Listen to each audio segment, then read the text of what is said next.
ભાઈ બહેનના પવિત્ર સંબંધને કલંક લગાવતો કિસ્સો ઉનાના નાંદરક ગામે આવ્યો.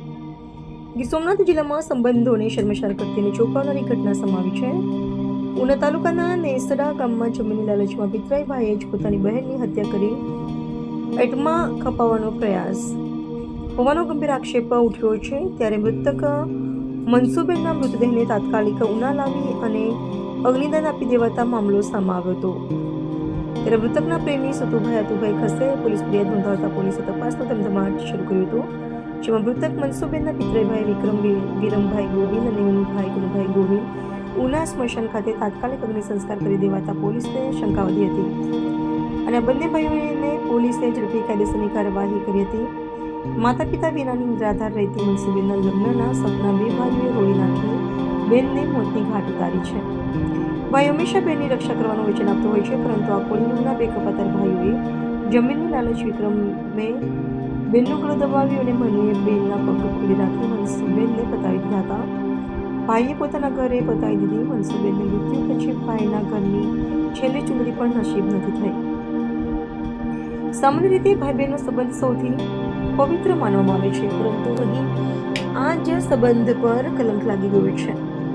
મૃતક યુવતીનું નામ મનસુબેન હામભાઈ ગોહિલ હોવાનું સામે આવ્યું છે. મનસુબેનનું જીવન પહેલાથી જ સંઘર્ષ ભર્યું હતું. તેમના માતા પિતાનું અવસાન થતાં તેઓ એકલા રહેતા હતા. સગા ભાઈ ન હોવાથી પિતરાઈ ભાઈઓએ જ તેમના માટે સારું ગણાતા હતા, પરંતુ એ જ પિતરાઈ ભાઈઓએ વિશ્વાસનો ઘાત કરીને આ ઘટનાને અંજામ આપ્યો હોવાનું કહેવાય છે. ઉના પોલીસ સ્ટેશનમાં નોંધાયેલી ફરિયાદ મુજબ મનસુબેનને એક યુવકને પસંદ કરતા હતા, પરંતુ તેમના પિતરાઈ ભાઈઓને આ સંબંધ માન્ય ન હતો. બીજી તરફ મનસુબેનના નામે આશરે 12 વીઘા જમીન હતી. આરોપ છે કે ભાઈઓએ પહેલેથી જ અડધી જમીન લઈ લીધી હતી, છતાં તેમને સંપૂર્ણ જમીન મેળવવાની લાલચ હતી. ઘટનાના દિવસે પિતરાઈ ભાઈઓએ મનસુબેનને પોતાના ઘરે તેમના પ્રેમી સાથે લગ્નનું નક્કી કરાવવાના બહાને ભાઈ વિક્રમે મનસુબેનને બાઇક પોતાના ઘરે લઈ જઈ તેને મોતને ઘાટ ઉતારી હોવાની ફરિયાદ મૃતક યુવતીના પ્રેમી સતુભાઈ અતુભાઈએ ઉના પોલીસ સ્ટેશનમાં જાણ કરતા ઉના પોલીસે તપાસ હાથ ધરી છે. આરોપીઓએ ઝડપી પાડી આગળ પૂછપરછ શરૂ કરી છે.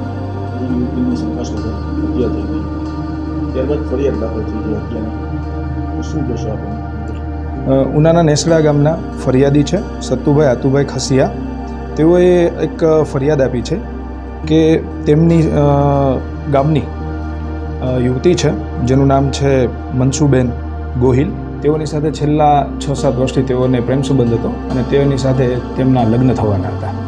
અને ગઈ તારીખ 20/3/2026ના રાત્રિના 9 વાગ્યા આસપાસ જે યુવતી છે તેના પિતરાઈ ભાઈઓ છે વિક્રમભાઈ અને મનુભાઈ, તે બંનેએ કોઈપણ રીતે યુવતીની હત્યા કરી અને અંતિમ સંસ્કાર કરી નાખેલ છે અને કોઈને પણ જાણ નથી કરેલ. તે મુજબની આજરોજ ફરિયાદ આપેલ છે. સર, આમાં આરોપી જે છે એને જે હત્યા કર્યા પછી મૃતદેહ છે 25-30 મિનિટમાં સ્મશાન યાત્રામાં કોઈને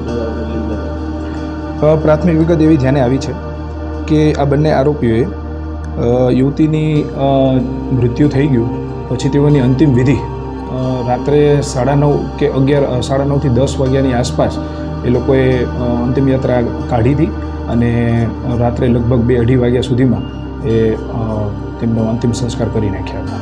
સાહેબ, હત્યાના બનાવમાં જમીન છે જે યુવતીના નામની હતી, કોઈ ઘટના ઉના તાલુકામાં અને ગીર સોમનાથ જિલ્લામાં જે આ પ્રકારના ગંભીર બનાવો બને છે એમાં અમારા એસપી સાહેબની સૂચના છે કે કોઈપણ ગંભીર બનાવમાં ઊંડાણપૂર્વક પૂરી તપાસ કરવી અને બનાવનું શું કારણ છે તેના મૂળ સુધી પહોંચવું અને તપાસમાં સામેલ રાખવું. જેથી અમારા એસપી સાહેબ શ્રી જયદીપસિંહ જાડેજા સાહેબની સૂચના મુજબ આ તપાસમાં અત્યાર સુધીમાં એવું ધ્યાને આવ્યું છે કે યુવતીના નામે 12 વીઘા જમીન હતી અને એના લગ્ન થઈ જાય તો એ પહેલાં એ જમીન તેના પિતરાઈ ભાઈ છે તેના નામે કરવાની વાતચીત થયેલી હતી. અને થોડા સમય પહેલાં અમારી તપાસ દરમિયાન એવું ધ્યાને આવ્યું છે કે થોડા સમય પહેલાં યુવતીએ પોતાની જે 12 વીઘા જમીન છે તેમાં જે આરોપી છે વિક્રમભાઈ તેઓનું 50% ભાગીદાર તરીકે નામ પણ ચડાવેલું હતું.